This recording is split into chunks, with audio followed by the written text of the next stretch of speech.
I know you just go edit it, but I'm just letting you know. Introduction.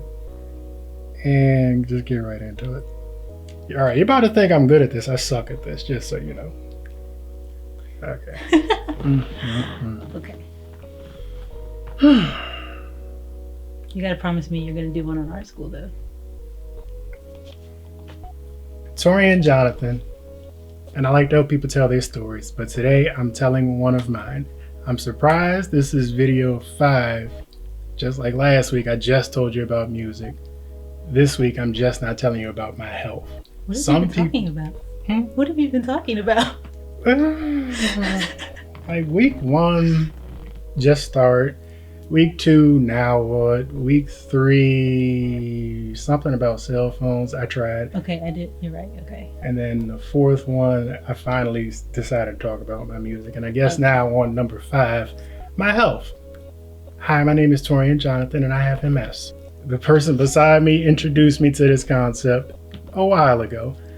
She is Alisha Rashawn. And long story short, I am thankful for her because I was able to make it through my process. That's so sweet. No. Look, now I've heard a lot of give people their roses while they can still smell it. Thank you. No, I like that one. That's good. I like that. So at that Where'd you point, get that? what? Where'd you get that thing? What? Give people their roses while they can still smell it? Yeah. Rhapsody. Of course you did. Okay, I'm gonna have to. I like that one. I'm gonna have to use that one. Definitely. Actually, I guess at this point, it would work best if you tell people a little bit about your story. Okay, well, I'm Alisha Rashawn and I have MS. The pain started when I was like 19, so 10 years ago. I'm old. Look, you might be old in number. I'm old physically. Me too. I'm like an old man. I got old man. Anyway, okay. So, all right. So about 10 years ago, the pain started. At first, it was just my ankle. I think the right ankle was first. And so I went to the doctor. I went to several different doctors. They're trying to figure it out. So of course they have, there's this saying, have you heard when you hear hoofbeats, think horses, not zebras? That's a new one to me. Hold up. So it's like an old, from this like professor, this medical professor from way back, basically, which means don't think of the most rare thing first. So like if someone comes in with joint pain, what's the first thing you're gonna think? You're not gonna think you have a brain disease. You're gonna think you probably well, the first thing they think is you hurt yourself. What did you do? What have you been doing lately? You didn't hurt yourself. Next thing they think, arthritis. Let's try to treat that. So basically it just means start with the smallest thing. So obviously zebras are, I don't think zebras are that rare, but you know, zebras are more rare than horses. I don't think I've ever seen a zebra. In PG County, if you hear hoofbeats, you're gonna think horses, not zebras, right? This is true. All right, so basically that's what it is. And so they were, they just were going through all the horses first, and there were a lot of horses, and it was all trial and error, and it was all like, okay, maybe you have arthritis, let's treat you for arthritis. And they have to treat you for weeks to make sure, because obviously most treatments don't work after a day or two, like usually about a few weeks to a month. Right. So I had to get treated several times for several things for several months for them to finally say, okay, you don't have arthritis because this is not working, so let's move on. And as the months went by, the pain got worse. It went to the second ankle, and I was on crutches, I was in the boot and everything. I couldn't get like a cast, because once it got to both ankles, I mean, like, I'd have to be in a wheelchair at that point if I put a cast on. So they're like, well, we're not going to do that unless it just gets that bad. But then it was spreading and the longer it took. And they even they did like acupuncture. They tried holistic medicine. They just were just like grasping at straws at that point. They did try physical therapy, which was horrible, but not that physical therapy is horrible. That was just a horrible physical therapy experience. It was really bad. Well, given everything that you said, and then add on trying to do physical therapy, that probably sucked. Yeah, it was a really frustrating process, definitely. And then it got to the point they were like, well, maybe it's all in your head, which was the worst thing you could ever say to someone in pain, because I'm in pain. I can barely stand up so sometimes. I can avoid them. I'm not gonna You're shout not that gonna put out 'em because on? that's not nice. Okay, This might fair. not be their fault. My bad. My bad. My bad. Um, um, so basically, yeah. So they're like, maybe it's all in your head. So they made me go to like a psychiatrist and get evaluated, and they determined that I was severely depressed. But after about 3 sessions, they said, so I think you're depressed, but I think it's mostly because of the pain you're in and what you're going through.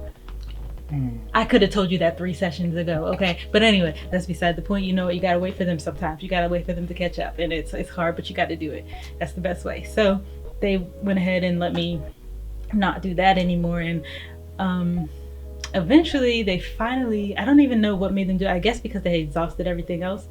They're like, let's do an MRI. Let's do a brain MRI. They had already done bone scans and MRIs of my body parts, which was also made them think it was in my head because you can't see it in my body. Like my ankles are hurting, you can't see it in my ankles. My knees are hurting, you can't see it there. So like if you do a bone scan or an MRI of your knees and you have MS, they just look normal.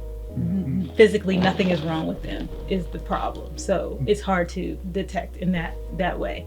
So they finally did the brain scan and they saw the lesion and they were like, you might have MS. And now hang on, I'll chip my story in after you finish. so they had to wait another one last question before you continue. Yes. Was it one or a couple?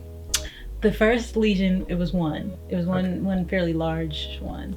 And then in order for them to determine MS though, they have to wait 6 months because the way it works, as you know, is if you're not on any treatment, then every 6 months you get new lesions. If you are on the immunosuppressant treatment, then you get new lesions every 2 years, approximately. So yeah. So they waited 6 months and looked again, and I had several lesions at this point. They were just like all over. And so they're like, okay, yeah, so you have MS. Do you want to start the treatment? And the treatment, is the immunosuppressant. That's what I did, the injection, and it was horrible. It was like the side effects of it. I remember you saying you would always be tired because of it. Yes, the side effects were horrible. Like it was like one of the side effects was flu-like symptoms. So you just felt really sick. In general, you felt tired. You get chills, like when you have the flu and you're like really cold, but no matter what you do, you can't get warm. Like it doesn't matter how many blankets you put on. I would be sitting in front of the fireplace, wrapped up in blankets, and still could not get warm. It was like cold in my bones. Like it was ridiculous. And so, so things like that. Definitely, you would hallucinate. You would get dizzy. It had like horrible side effects, which took me like a whole day to recover from. So as I was telling you. The first one I was on, I did it every other day, which did not work out well because then I never got to recover because by the time I was okay, I had to do it again. So I couldn't work for like 2 weeks straight. And then my boss comes to me and is like, okay, well, all your vacation is up. So what you want to do? So I was like, well, so I went to my neurologist and said, yeah, we're going to have to figure something else out. And so he put me on one that was once a week, which was better. The side effects were still the same, but at least I had more time to recover. So that was that. See, my story is so different from yours. I remember part of your story. As I've heard, when it comes to MS, it's different for different people. So it's not a one size fit all for cure. Right. It's such a crazy disease. Like, oh boy, how do I start from the beginning? Now y'all got me recalling a story. I was on my way back from PG, driving down 95. I want to say I just got past Camp Springs and I realized my vision was splitting. What a wonderful time for that to happen, right? Oh yeah, going 60 down 95, and at that time I think it was it the Maxima or the Kia? All I know is thank you to that car because the car got me home. I definitely didn't. My vision was splitting, and then by the time I got to my house, I was looking straight this way, one eye looking this way. So at that point, I said, something's wrong. That's scary, isn't it? Yes. Not just looking this way and tilted. Right. I said, what the heck? I laid on my bed. I called Mom, like, Mom, help. I don't know how it helped me. Then you had to go and scare her too. Look, I had to at that It point. was scary. I mean, yeah, you didn't know what was going on yet. So I said at that point, I got scary. home, I laid on the bed. I was like, man, I'm just tired. I tried to go to sleep. I woke up, it was worse. So at that point, I said, help, please. I realized after calming myself down, because flipping out wasn't going to save any or help anything. Right. I calmed down, covered one eye, I realized, okay, one straight. Sadly, it's my bad eye. I can't even see anything with this one. So I'm like, okay, I'm like this walking around the house, like, please tell me there's something to this. I was like, we'll get you to the doctor. Maybe it's your glasses. I go to my doctor. I've never seen him say, you know, you got 20/20 right now. I've been wearing glasses since middle school. I got 20/20 right now. Yeah. But I just can't see straight. Yeah. And then he said, you know, you might have MS. My eye doctor told me. That's crazy. And he said, just from looking at it, it's like, you might have MS. So you know what? They sent me up to Bowie, the neurologist up in Bowie, and said, you know, we're going to just give you a spinal tap. Read the fluid in there. Because the MRI, they went through it and then they showed me some of it. You said yours was 7. I think mine was like 11. 7 what? Lesions. Did I say that? I don't even remember. Like 1, and then they said it might have multiplied to like 7-ish. Okay. Mine, they scanned my brain and said, you got like 11. And most of them behind your eye. So I said, what the heck? I'm glad you remember that. I did not remember that. But then I said, okay. Steps, because I can't go around life like this. This not going to be pretty. I had an eye patch. Oh. I went to a concert with an eye patch on. Like, my sister got me in a concert. I'm like, I mean, this is all... You were probably the coolest guy ever with your eye patch on. No, I was sitting over, it was Howard Theater. I'm sitting over in the sides, over there in the tables, because they weren't even offering food. They offered food that night. I said, look, now I got one eye. Can I please sit over here? Nice. Special treatment, yeah.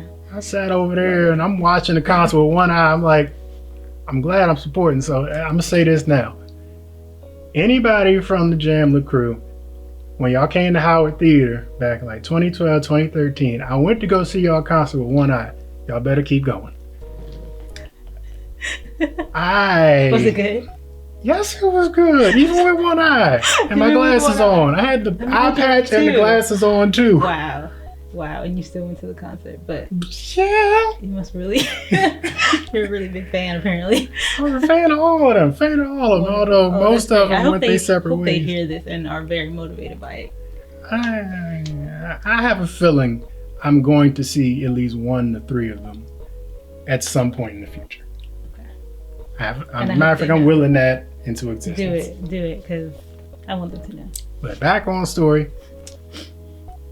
My vision was crazy. I left him and I went up there, got my spinal tap. I was like, yep, you got multiple sclerosis. All right, cool. I figured as much. Even my eye doctor told me, which freaked me the heck out because it meant he was right. I was like, you could tell that just from looking at my eyes. Yeah.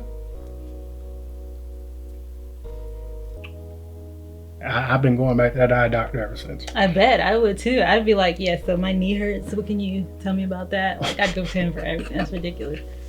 And then at that point, they said, okay, to get your vision back in line now, given how many you got and where they are, we just got to give you some infusions. The infusions themselves are fine. Weird process being hooked up to a dialysis machine. And then the packet, they said, okay, it's going to taste like you got metal in your mouth, though. I'm like, oh, okay.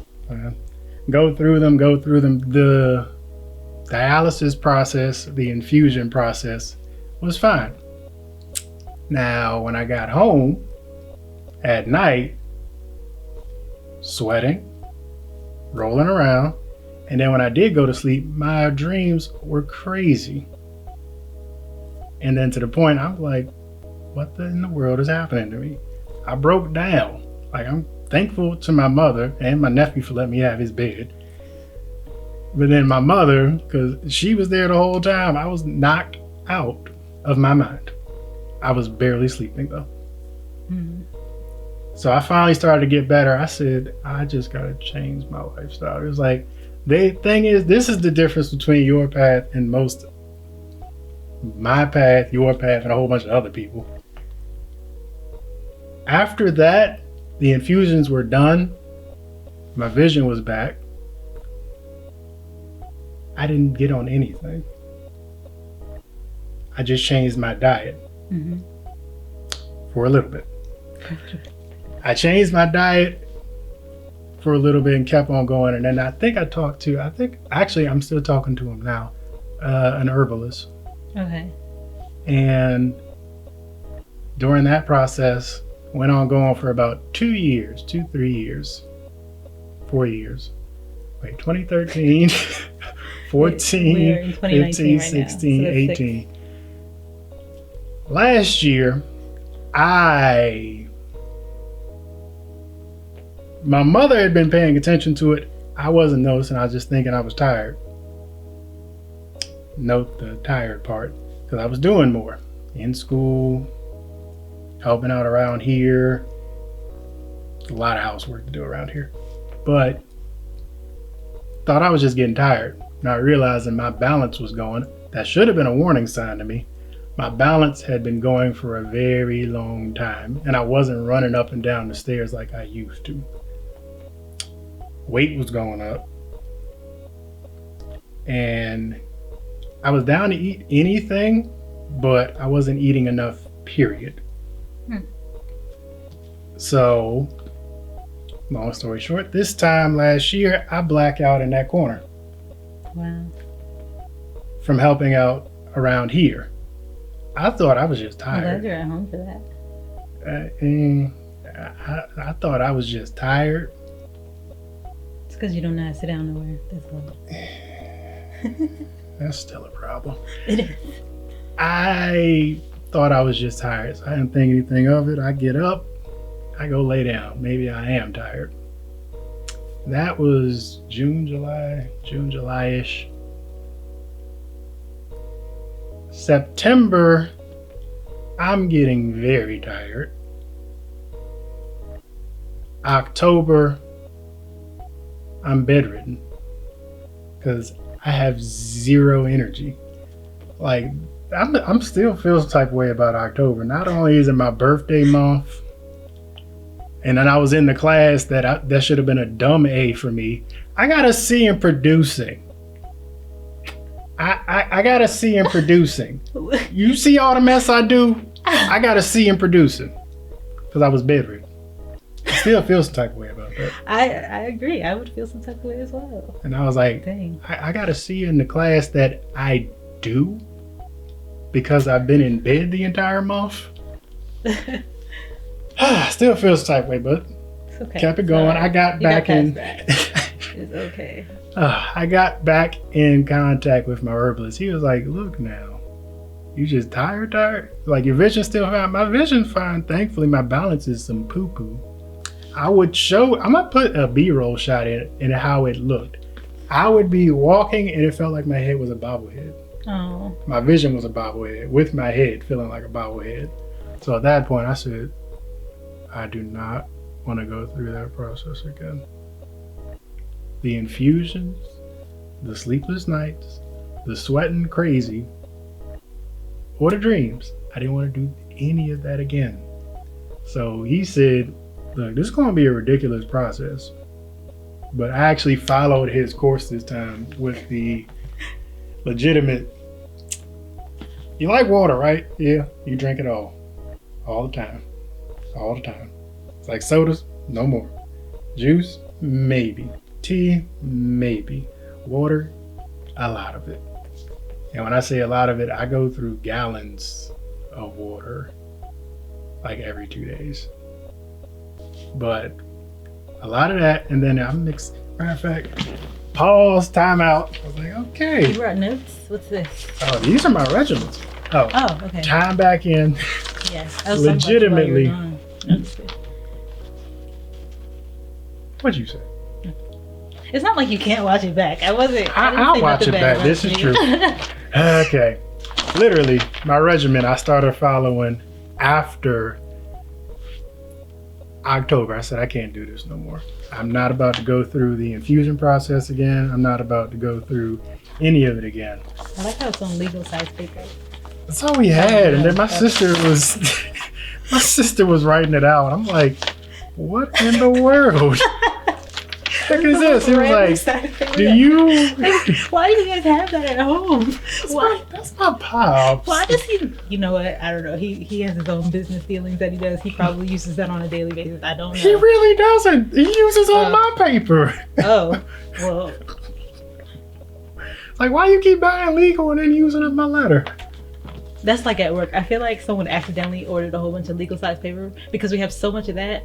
But then we keep running out of 8.5 by 11 and 11 by 17. But we just have so much of it. And we even have like file folders. Did you know file folders come in that size? I think someone accidentally ordered that size. And so we just have so much of that, but no one ever uses it. I used it one time. But when I say, when I say I had a regiment and he said water would be your friend, I'm going to just go down this first list. Tell me if it sounds crazy. Add raw O2 drops to water. What's that? Raw O2 drops.